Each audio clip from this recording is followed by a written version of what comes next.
تو اس لیے صحیح بات کیا ہے کہ ایک موقع پہ 3 طلاقیں دی جائیں، وہ ایک ہی طلاق ہے. لیکن ہمارے ہاں فتویٰ کیا دیا جاتا ہے کہ 3 طلاقیں ہیں. اب میاں بیوی روتے ہیں، کہتے ہیں ہمارے چھوٹے چھوٹے بچے ہیں، یہ ہو جائے گا وہ ہو جائے گا، پھر اگلا فتویٰ آتا ہے کہ حلالہ ہوگا. انا للہ و انا الیہ راجعون.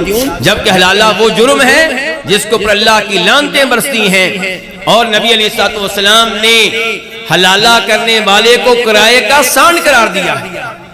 ان الحمد للہ نحمده ونستعینه ونستغفره ونعوذ باللہ من شرور انفسنا ومن سیئات اعمالنا. من يهده الله فلا مضل له ومن يضلل فلا هادي له.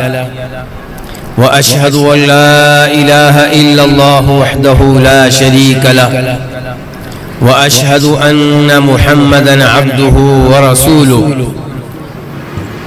يا أيها الذين آمنوا اتقوا الله حق تقاته ولا تموتن إلا وأنتم مسلمون.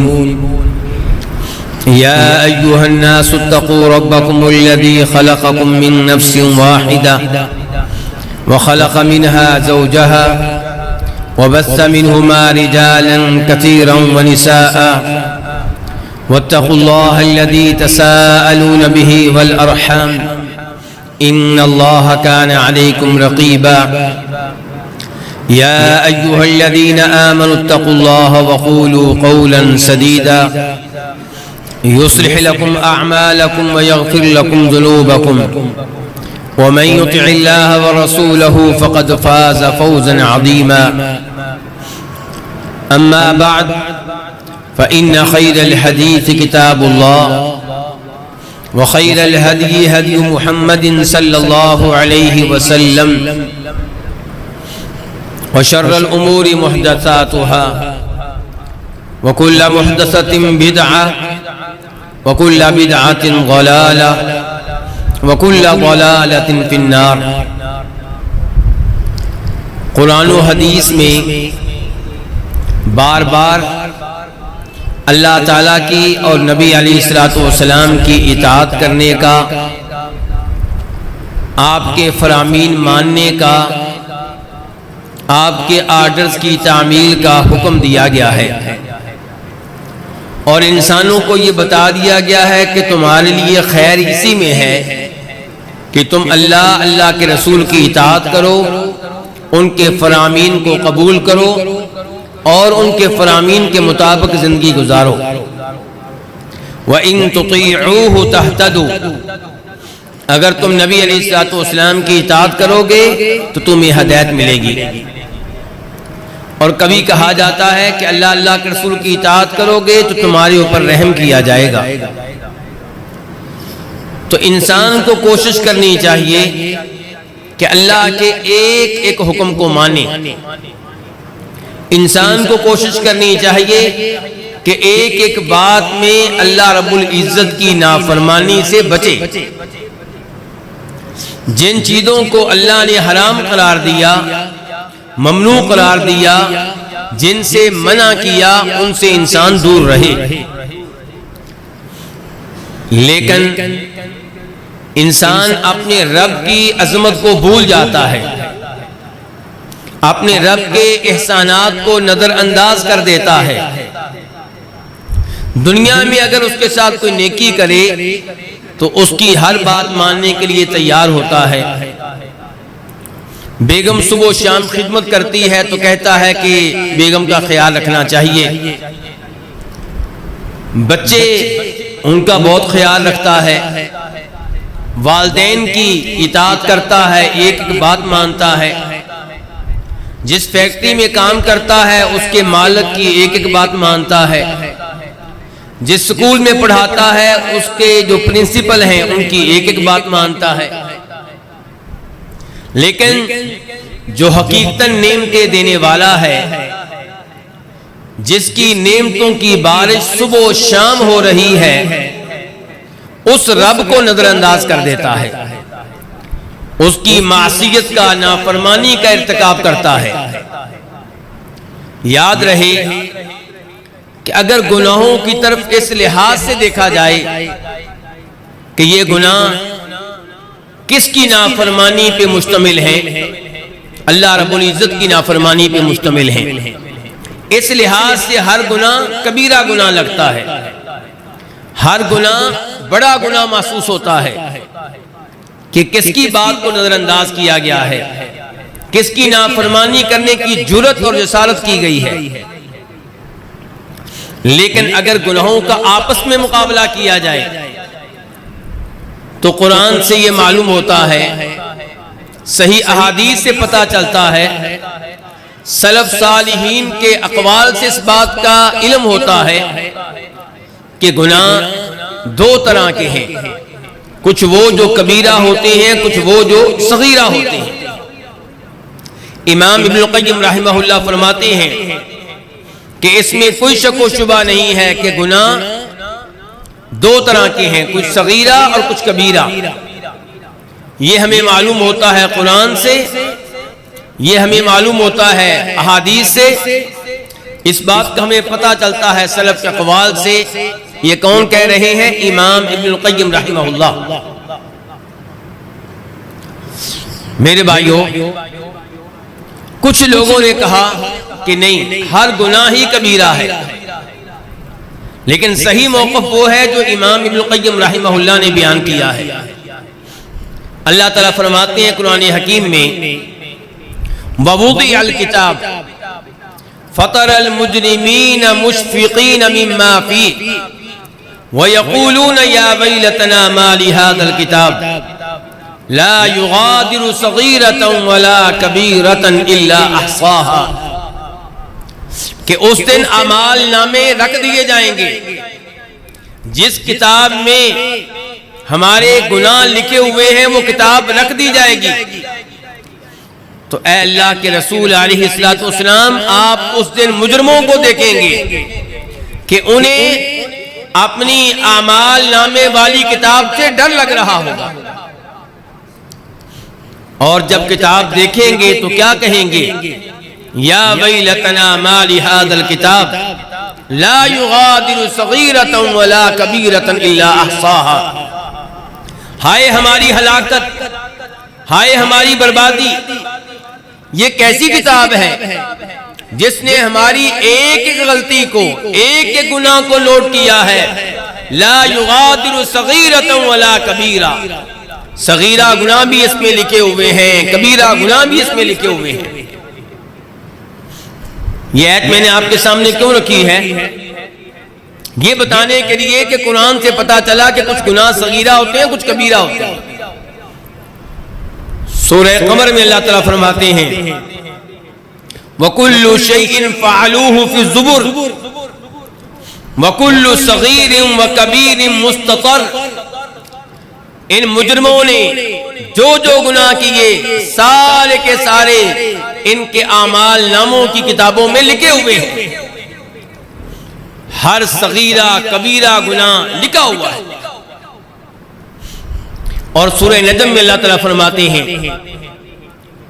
کہ الذین یجتنبون کبائر الاثم والفواحش الا اللمم ان ربک واسع المغفرہ، کہ اللہ تعالیٰ ان لوگوں کو ان کے اچھے انجام کا بدلہ دے گا جو کبیرہ گناہوں سے بچتے رہے، کبیرہ گناہوں سے اجتناب کرتے رہے، بے حیائی کے امور سے دور رہتے رہے، الا اللمم، ہاں ان سے کبھی کبھی صغیرہ گناہ ہو جاتے تھے۔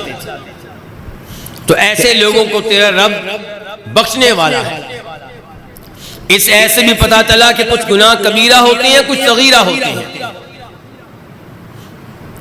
میرے بھائیوں، ہمیں خوشخبری ملتی ہے قرآن سے کہ اگر آپ کبیرہ گناہوں سے دور رہیں گے تو صغیرہ گناہ آپ کے مٹا دیے جائیں گے، صغیرہ گناہ آپ کے ختم کر دیے جائیں گے۔ ان تجتنبوا کبائر ما تنہون عنہ نکفر عنکم سیئاتکم وندخلکم مدخلا کریما، کبیرہ گناہوں سے بچتے رہو، کبیرہ گناہوں سے اجتناب کرتے رہو، ہم تمہارے چھوٹے چھوٹے گناہ مٹا ڈالیں گے اور تمہیں ایک عظیم مقام میں جگہ دیں گے، یعنی کہ جنت میں جگہ دیں گے۔ یہ اللہ رب العزت کا انعام ہے، وہ اگر چاہے تو کسی چھوٹے سے گناہ پہ پکڑ لے، لیکن یہ اس کا فضل و کرم ہے کہ کبیرہ گناہوں سے آپ دور رہیں، صغیرہ گناہ وہ مٹا ڈالے گا۔ بلکہ اللہ کا یہ بھی انعام ہے کہ اگر انسان کبیرہ گناہوں سے بچے تو صغیرہ گناہ دیگر کئی نیک اعمال کے ذریعے ختم کر دیے جاتے ہیں۔ مثال کے طور پہ فرماتے ہیں نبی علیہ السلام کہ الصلوات الخمس والجمعۃ الی الجمعہ ورمضان الی رمضان مکفرات لما بینہن اذا اجتنبت الکبائر۔ جب انسان ایک نماز کے بعد دوسری نماز پڑھتا ہے، اس طرح پانچوں نمازیں پڑھتا ہے، تو اس سے صغیرہ گناہ مٹا دیے جاتے ہیں۔ شرط یہ ہے کہ انسان کبیرہ گناہوں سے دور رہے۔ ایک خطبہ جمعہ کے بعد دوسرے خطبہ جمعہ میں انسان حاضری دے تو اس سے اس کے صغیرہ گناہ مٹا دیے جاتے ہیں۔ شرط یہ ہے کہ کبیرہ گناہوں سے دور رہے۔ ایک رمضان کے بعد دوسرے رمضان کے روزے بھی رکھے تو اس سے صغیرہ گناہ مٹا دیے جاتے ہیں۔ شرط یہ ہے کہ کبیرہ گناہوں سے بچ کر رہیں۔ آپ وضو کریں، جب آپ چہرے کو دھوتے ہیں تو چہرہ دھونے کی وجہ سے آپ کے وہ صغیرہ گناہ ختم ہو جاتے ہیں جن صغیرہ گناہوں کا ارتکاب آپ نے چہرے کے ذریعے کیا ہوتا ہے، آنکھوں کے ذریعے کیا ہوتا ہے۔ جب آپ پاؤں دھوتے ہیں تو پاؤں دھونے سے وہ صغیرہ گناہ ختم ہو جاتے ہیں، دھل جاتے ہیں جن کا ارتکاب آپ نے پاؤں کے ذریعے کیا ہوتا ہے۔ جب وضو میں آپ ہاتھ دھوتے ہیں تو ہاتھ دھونے سے وہ صغیرہ گناہ ختم ہو جاتے ہیں جن کا ارتکاب آپ نے ہاتھوں کے ذریعے کیا ہوتا ہے۔ حج کرنے سے بھی صغیرہ گناہ معاف ہو جاتے ہیں۔ نبی علیہ السلام فرماتے ہیں، بخاری مسلم کی حدیث ہے کہ جو بیت اللہ کا حج کرے اور دوران حج گناہوں سے دور رہے، دوران حج بیگم کے ساتھ تعلق قائم کرنے سے دور رہے، دوران حج کسی سے جھگڑا کرنے سے اجتناب کرے، حج کے بعد ایسے ہوگا جیسے اس دن تھا جس دن اس کی ماں نے اس کو جنم دیا تھا، گناہوں سے پاک اور صاف۔ لیکن میرے بھائیو سوال یہ پیدا ہوتا ہے کہ کبیرہ گناہ، صغیرہ گناہ، ان کی پہچان کیسے ہوگی؟ ان کی تعریف کیا ہے؟ عام آدمی کو کیسے پتا چلے گا کہ یہ گناہ صغیرہ ہے اور یہ کبیرہ ہے؟ اس بارے میں علماء کرام کے مختلف خیالات ہیں، مختلف اقوال ہیں۔ سب سے بہتر جو گفتگو اس مسئلے پہ کی ہے تو وہ امام ابن تیمیہ رحمہ اللہ نے کی ہے۔ وہ کہتے ہیں کہ ہر وہ گناہ جس کے اوپر حد آئی ہے، سزا کا اعلان کیا گیا ہے، سزا بتائی گئی ہے، دنیا میں یا آخرت میں، وہ گناہ کبیرہ گناہ ہے۔ اور جس گناہ سے منع تو کیا گیا، اس کو حرام تو قرار دیا گیا، لیکن اس کی کوئی سزا بیان نہیں کی گئی، نہ دنیا میں نہ آخرت میں، تو وہ صغیرہ گناہ ہے۔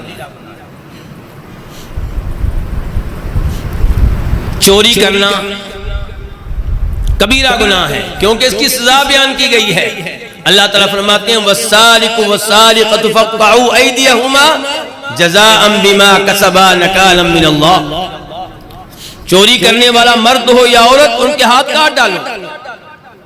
اس کا مطلب یہ ہے کہ چوری کرنا کبیرہ گناہ ہے، چھوٹا گناہ نہیں ہے۔ بدکاری کرنا، زنا کرنا، اس کی سزا بیان کی گئی ہے۔ الزانیۃ والزانی فجلدوا کل واحد منہما 100 جلدہ۔ زنا کرنے والا مرد ہو یا عورت، انہیں 100 کوڑے مارو اگر ان کی شادی نہیں ہوئی تھی تو۔ اس سے پتا چلا کہ زنا کرنا شادی سے پہلے کبیرہ گناہ ہے، اور شادی کے بعد اس گناہ کی سنگینی میں مزید اضافہ ہو جاتا ہے۔ فرمایا شادی ایک بار زندگی میں ہو جائے، بعد میں چاہے طلاق ہو جائے، چاہے علیحدگی ہو جائے، ایک دفعہ شادی ہو جانے کے بعد کوئی بدکاری کرے تو اس نے اتنا بڑا جرم کیا ہے، اتنا بڑا گناہ کیا ہے کہ اسے اب زندہ رہنے کا حق حاصل نہیں ہے، پتھر مار مار کر اسے ہلاک کر دیا جائے، سنسار کر دیا جائے۔ اس سے آپ اندازہ لگا سکتے ہیں کہ کتنا بڑا یہ گناہ ہے۔ اور زنا کے اس گناہ کو ہمارے اسکول، ہمارے کالج، ہماری جدید یونیورسٹیاں اس انداز سے پیش کرتی ہیں جیسے کوئی مسئلہ ہی نہ ہو، بلکہ لڑکی اور لڑکے کی دوستی ان کا بنیادی حق قرار دیا جا رہا ہے۔ کتنی بڑی جرأت ہے، کتنی بڑی جسارت ہے۔ اور یہ تو ہم اللہ کی حمد و ثنا بیان کرتے ہیں کہ اللہ تعالیٰ بردبار ہیں، فوری طور پہ عذاب نہیں بھیجتے، ورنہ ان لوگوں کی وجہ سے پورا معاشرہ عذاب کی لپیٹ میں آ سکتا ہے۔ جنہوں نے گناہ کو گناہ سمجھنا تر کر دیا ہے، وہ اس گناہ کو کبیرہ کیا صغیرہ بھی سمجھنے کے لیے تیار نہیں ہے۔ شراب پینا بڑا گناہ ہے، کیونکہ حکم یہ دیا گیا ہے کہ جو شراب پیے اسے کوڑے مارے جائیں، اس کی سزا بیان کی گئی ہے، پتہ چلا کہ کبیرہ گناہ ہے۔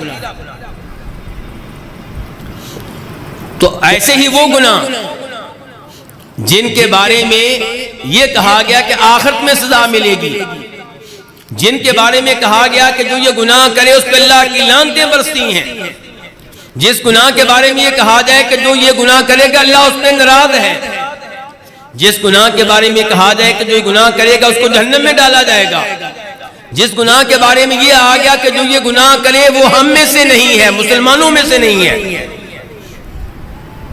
جس گناہ کے بارے میں یہ کہا گیا کہ جو یہ گناہ کرے وہ جنت میں جانا کیا جنت کی خوشبو بھی نہیں سونگھ سکے گا، اس کا مطلب یہ ہے کہ یہ کبیرہ گناہ ہے۔ آئیے اس کے اوپر مزید غور کرتے ہیں، وہ کون سے گناہ ہیں جن کے بارے میں کہا گیا کہ جو یہ گناہ کرے وہ ہم میں سے نہیں ہے۔ اس کی ایک مثال دینا چاہوں گا۔ نبی علیہ الصلوۃ والسلام ارشاد فرماتے ہیں کہ لیس منا من ضرب الخدود وشق الجیوب ودعا دعوى الجاہلیہ، وہ ہم میں سے نہیں ہے جو مصیبت آنے پہ، فوتگی ہو جانے پہ اپنے رخساروں کو پیٹے، گریبان کو پھاڑے، جاہلیت کے بول بولے، وہ ہم میں سے نہیں ہے۔ پتہ چلا کہ یہ حرکت کبیرہ گناہ ہے۔ میرے بھائیو، اللہ نے بہت پہلے بتا دیا تھا کہ دنیا میں تمہیں بھیج رہا ہوں، مصائب آئیں گے، آزمائشیں آئیں گی، پریشانیوں کا سامنا کرنا پڑے گا۔ ان مصائب پریشانیوں سے نبی بھی بچ نہیں سکے علیہم الصلوۃ والسلام، بلکہ نبی علیہ الصلوۃ والسلام فرماتے ہیں سب سے زیادہ آزمائشیں اور مصیبتیں نبیوں پہ آتی ہیں، پھر جو کوئی جتنا زیادہ نیک ہے اسی قدر زیادہ اسے آزمائشوں کا سامنا کرنا پڑتا ہے۔ اللہ رب العزت کی اس میں کئی حکمتیں ہیں، اور اللہ کہتے ہیں جو صبر کرے وبشر الصابرین، خوشخبری اس کو سنا دیں۔ لیکن عام طور پہ لوگ مصیبت آنے پہ صبر نہیں کرتے، خوشی ملنے پہ اللہ کا شکر ادا نہیں کرتے، بلکہ اللہ کی نافرمانی کا ارتکاب کرتے ہیں۔ خوشیاں ملے تو ڈانس، خوشیاں ملے تو میوزک کی محفل، خوشیاں ملے تو کسی قبر پہ حاضری، اور اگر غم آئے تو ماتم، رخساروں کو پیٹنا، گریبان کو پھاڑنا، بالوں کو نوچنا۔ میرے بھائیو، یہ مسلمان نہیں ہے۔ مسلمان مصیبت کے وقت میں بھی رب کو یاد رکھتا ہے، خوشی کے موقع پہ بھی رب کو بھولتا نہیں ہے۔ تو نبی علیہ الصلوۃ والسلام کی اس حدیث سے پتا چلا کہ اس انداز سے ماتم کرنے والا ہم میں سے نہیں ہے، مراد یہ ہے کہ کبیرہ گناہ کا ارتکاب کر رہا ہے، اس کی یہ حرکت مسلمانوں والی حرکت نہیں ہے۔ ایسے ہی جو یہ گناہ کرے وہ جنت کی خوشبو بھی نہیں سونگھ سکے گا۔ اس کی مثال کیا ہے؟ فرماتے ہیں نبی علیہ الصلوۃ والسلام، بخاری شریف کی حدیث ہے کہ من قتل معاہدا لم یرح رائحۃ الجنہ، کہ جس نے کسی ایسے کافر کو قتل کیا جس سے مسلمانوں کا معاہدہ ہو چکا تھا، جس کو مسلمان پناہ دے چکے تھے، جس کو مسلمان ملک کا ویزا مل چکا تھا، جو سفیر بن کر یا سفارتی عملے کا حصہ بن کر مسلمانوں کے ملک میں آیا تھا، جو اس کو قتل کرے گا اس کو شاباش نہیں دی جائے گی، بلکہ وہ مجرم ہے، اور ایسا مجرم ہے کہ وہ جنت کی خوشبو بھی نہیں سونگھ سکے گا، حالانکہ جنت کی خوشبو 40 سال کے فاصلے سے آ رہی ہوگی۔ جتنے سفر میں 40 سال لگتے ہیں، اتنا سفر طے کیا جائے تو جو فاصلہ بنتا ہے اتنے فاصلے سے جنت کی خوشبو آ رہی ہوگی، لیکن جس نے اتنا بڑا جرم کیا ہے کہ جنت کی خوشبو بھی نہیں پا سکے گا۔ آج ہم اس کو ہیرو سمجھتے ہیں، اس کو مجاہد سمجھتے ہیں، جو ان کافروں کو قتل کرے، جو ویزا لے کر آپ کے ملک میں آئے ہوئے ہیں، جبکہ نبی علیہ الصلوۃ والسلام کیا فرما رہے ہیں کہ یہ جرم ہے، یہ گناہ ہے۔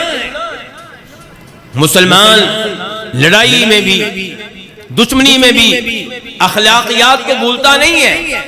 آپ نے اس سے معاہدہ کیا ہے، آپ نے اس کو امان دی ہے، پناہ دی ہے، ویزا دی ہے، پھر قتل کیوں؟ تو یہ کبیرہ گناہ ہوا۔ ایسے ہی وہ گناہ جس کے بارے میں یہ آ جائے کہ جو یہ گناہ کرے گا اس پہ اللہ کی لعنت برستی ہے، وہ بھی کبیرہ گناہ ہے۔ اس کی مثال دینا چاہوں گا۔ نبی علیہ الصلوۃ والسلام ارشاد فرماتے ہیں، ترمذی شریف کی حدیث ہے، ابن ماجہ کی حدیث ہے، صحیح حدیث ہے، لعن اللہ المحلل والمحلل لہ، اللہ کی لعنت ہے اس شخص پہ جس نے اپنی بیگم کو 3 طلاقیں دے دی ہیں اور اب اس کی بیگم اس پہ حرام ہو چکی ہے، لیکن وہ اپنی بیگم کو اپنے لیے حلال کرنے کے لیے اس کا عارضی نکاح کسی اور مرد سے کرتا ہے، جس کو ہم کیا کہتے ہیں؟ حلالہ۔ فرمایا حلالہ کروانے والا پرانا خامند اور حلالہ کے لیے تیار ہونے والا عارضی خامند، دونوں پہ رب کی لعنتیں ہیں۔ افسوس ہوتا ہے کہ جب کوئی آدمی 3 طلاقیں ایک ساتھ دیتا ہے، پہلے نمبر پہ افسوس اس پہ ہوتا ہے۔ شریعت ایک ہی موقع پہ 3 طلاقیں دینے سے منع کرتی ہے۔ اس طلاق کو طلاق بدعت قرار دیا گیا ہے۔ سنت طلاق یہ ہے کہ آپ ایک طلاق دیں، ایک طلاق کافی ہے اگر آپ اس سے الگ ہونا چاہتے ہیں۔ آپ رجوع نہ کریں ایک طلاق دینے کے بعد، عدت کے ایام گزر گئے، آپ نے رجوع نہیں کیا، وہ آپ کی بیگم نہیں ہے۔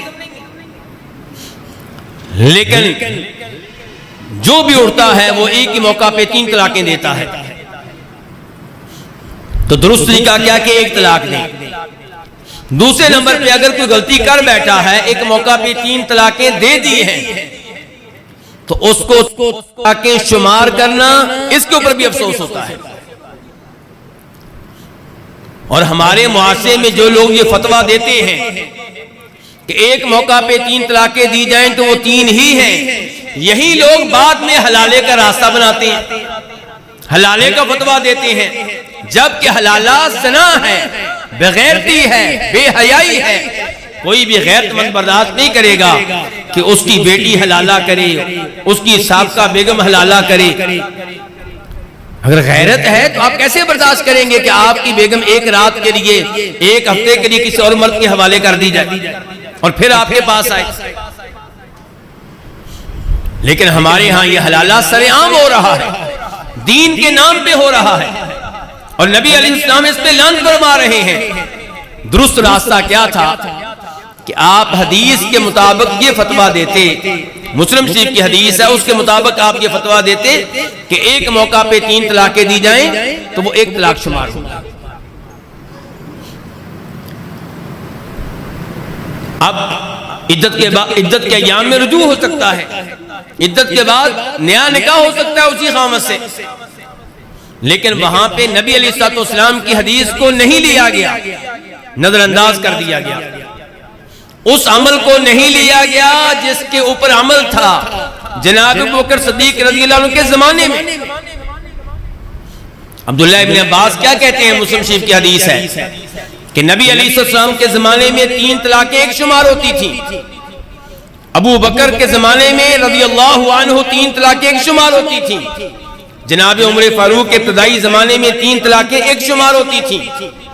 پھر جناب عمر فاروق نے جب دیکھا کہ جو بھی اٹھتا ہے ایک ہی موقع پہ 3 طلاقیں دیتا ہے, تو انہوں نے صحابہ کرام کے مشورے سے یہ اعلان کیا کہ آئندہ ہم 3 کو 3 شمار کریں گے.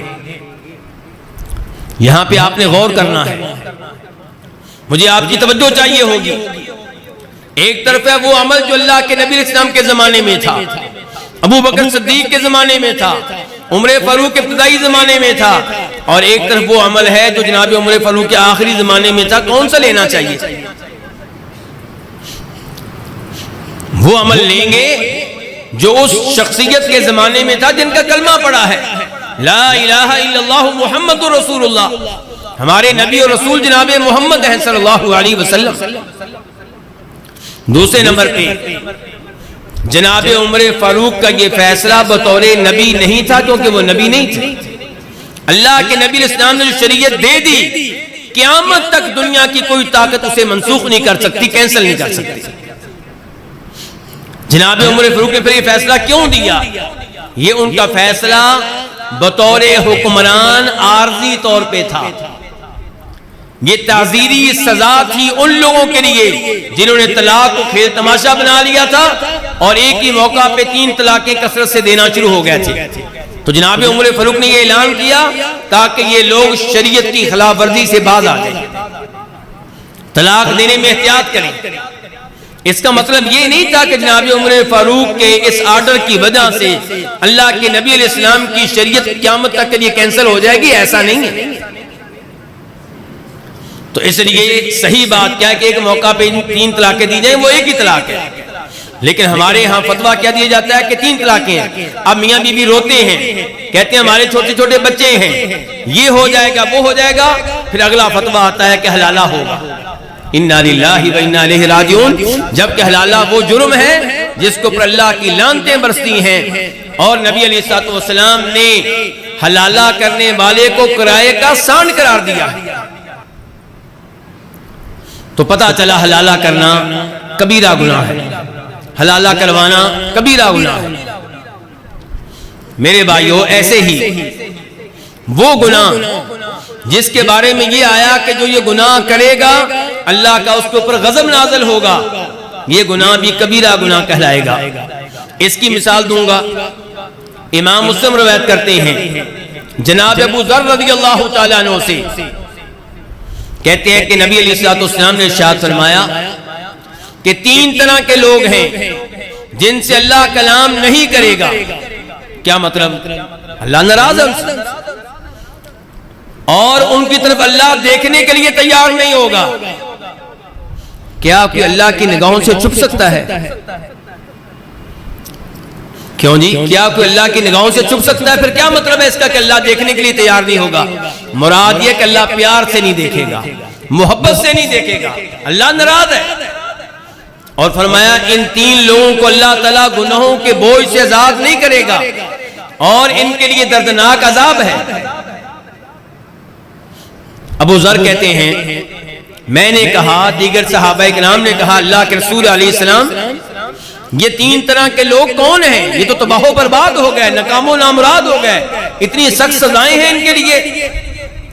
فرمایا یہ وہ لوگ ہیں نمبر 1 جو اپنی چادر کو, اپنی پینٹ کو, اپنی شلوار کو ٹخنوں سے نیچے رکھتے ہیں.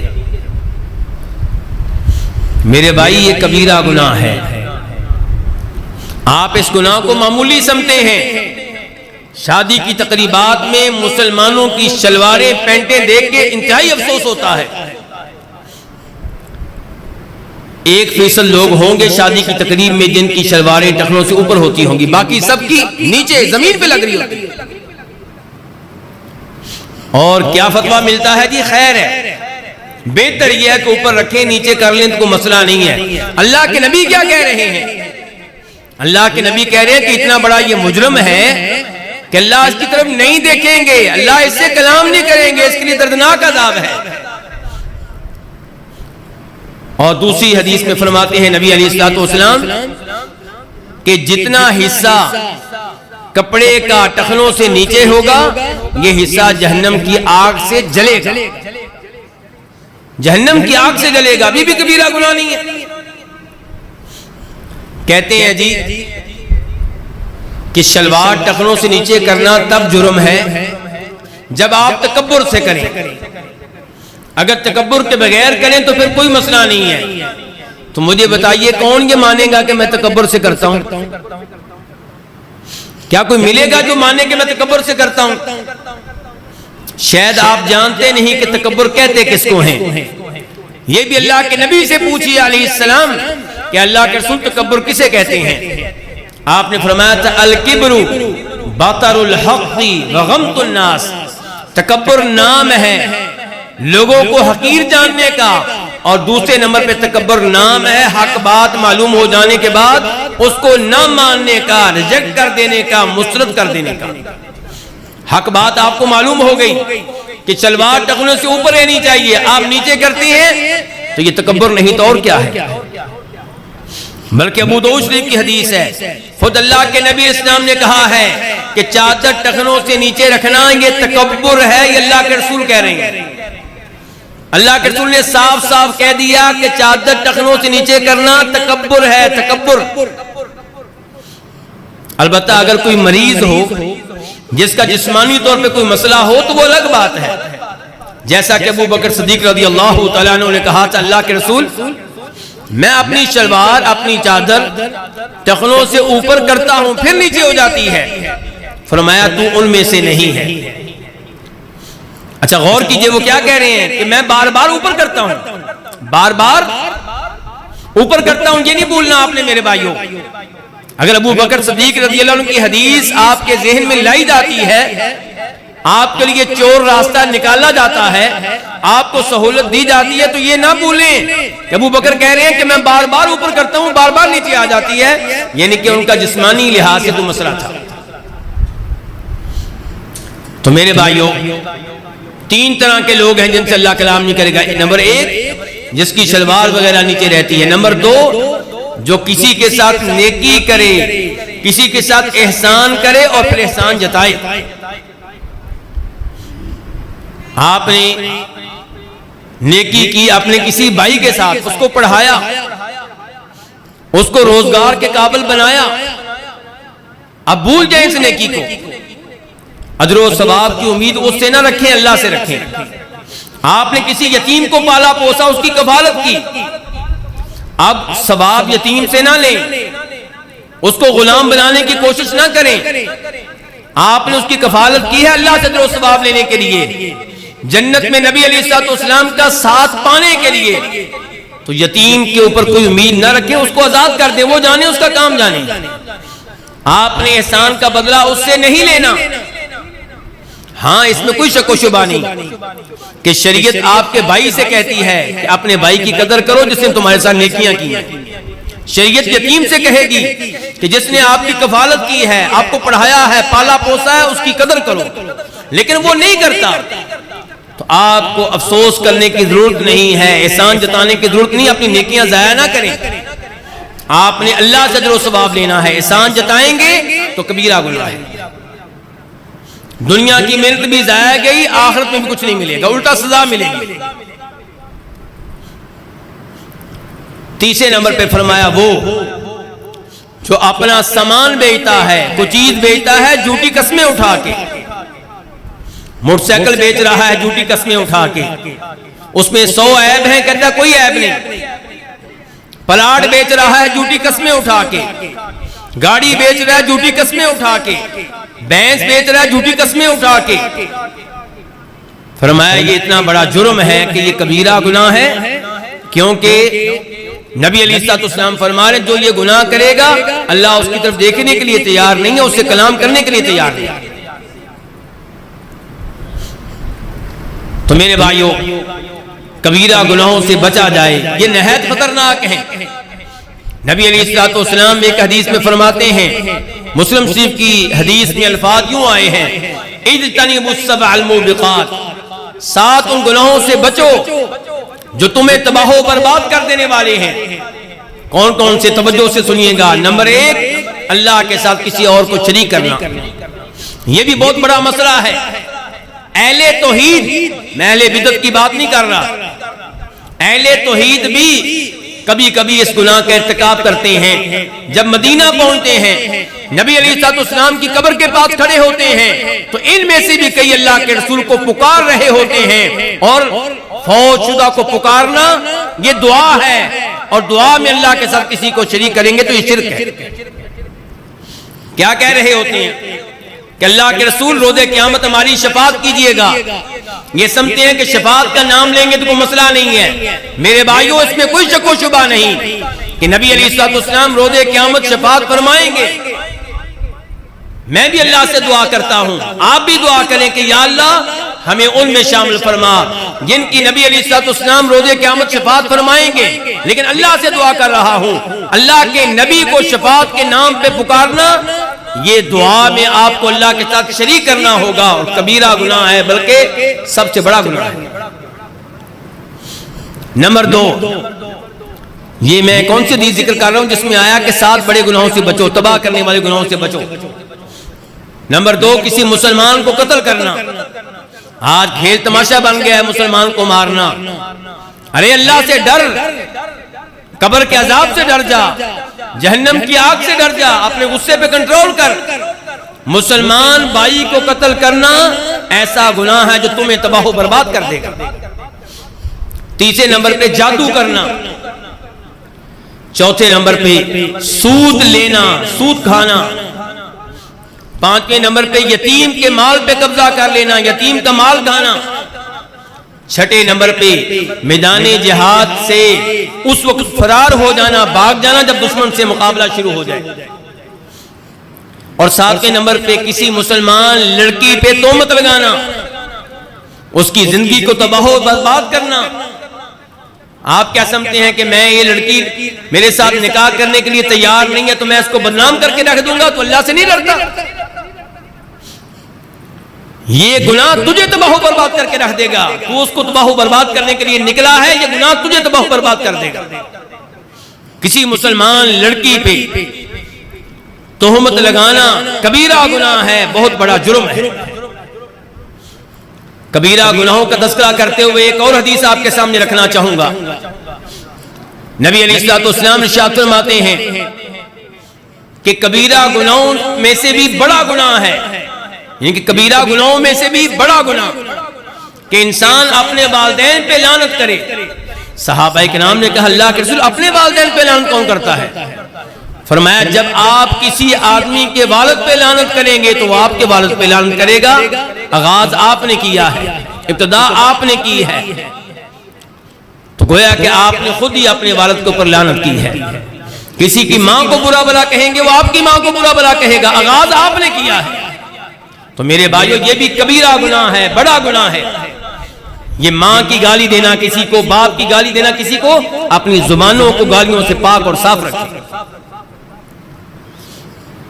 ایسے ہی میرے بھائیو ایک اور حدیث بخاری شریف کی ہے، راوی ابو بکرہ ہے رضی اللہ تعالیٰ عنہ، کہ نبی علیہ السلام نے ارشاد فرمایا الا انبئکم باکبر الکبائر، کہ لوگوں میں تمہیں وہ گناہ نہ بتاؤں جو کبیرہ گناہوں میں بھی بڑے بڑے گناہ ہیں۔ صحابہ کرام نے کہا اللہ کے رسول بتائیے، ضرور بتائیے۔ صحابہ کرام گناہوں سے بچنا چاہتے ہیں اس لیے پوچھ رہے ہیں۔ آپ نے کیا ارشاد فرمایا؟ آپ نے فرمایا نمبر 1 اللہ کے ساتھ کسی اور کو شریک کرنا، نمبر 2 حقوق الوالدین، والدین کی نافرمانی کرنا، والدین کو تنگ کرنا، والدین کو پریشان کرنا، والدین کے دل کو دکھانا۔ میرے بھائی کبیرہ گناہ ہے، کبیرہ گناہوں میں سے بھی بڑا گناہ ہے۔ والدین کا دل نہ دکھایا کریں۔ وَقَضَى رَبُّكَ أَلَّا تَعْبُدُوا إِلَّا إِيَّاهُ وَبِالْوَالِدَيْنِ إِحْسَانًا، اللہ نے جہاں اپنی عبادت کا حکم دیا، ساتھ ہی والدین کی بات ماننے، ان کے ساتھ تعاون کرنے، ان کے ساتھ حسن سلوک کرنے، ان کی خدمت کرنے کا حکم دیا، اور آپ ان کا دل دکھاتے ہیں، ان کو پریشان کرتے ہیں، ان کو تنگ کرتے ہیں، تو فرمایا یہ کیا ہے؟ یہ کبیرہ گناہ ہے۔ اور تیسرے نمبر پہ ذرا دھیان سے سنیے گا، تیسرے نمبر پہ ذرا دھیان سے سنیے گا، جھوٹی گواہی دینا یہ وہ گناہ ہے جو اہل شرک بھی کر رہے ہیں، اہل توحید بھی کر رہے ہیں، اہل بدعت بھی کر رہے ہیں، اپنے آپ کو اہل حدیث کہنے والے بھی کر رہے ہیں۔ آج عدالتوں سے انصاف کیوں نہیں مل رہا؟ اس کا سبب صرف جج نہیں ہے، اس کا سبب وکیل بھی ہے اور آپ بھی ہیں۔ وکیل خود سکھاتا ہے کہ آپ نے کیس کیسے لڑنا ہے۔ قتل کسی ایک آدمی نے کیا، اس کے باپ کا نام بھی لکھو، اس کے بھائیوں کا نام بھی لکھو، اس کے کزنوں کا نام بھی لکھو، اور آپ لکھ رہے ہیں اور ساتھ والے گواہی دے رہے ہیں، آپ بھی مجرم وہ بھی مجرم۔ جھوٹی گواہیاں کبھی نہ دیں، چاہے باپ کے حق میں دینی پڑے بالکل نہ دیں، چاہے سگے بھائی کے حق میں دینی پڑے نہ دیں۔ خاندان ناراض ہوتا ہے ہو جائے، بھائی ناراض ہوتے ہیں ہو جائیں، والدین ناراض ہوتے ہیں ہو جائیں، جھوٹی گواہی کا جرم کبھی نہ کریں۔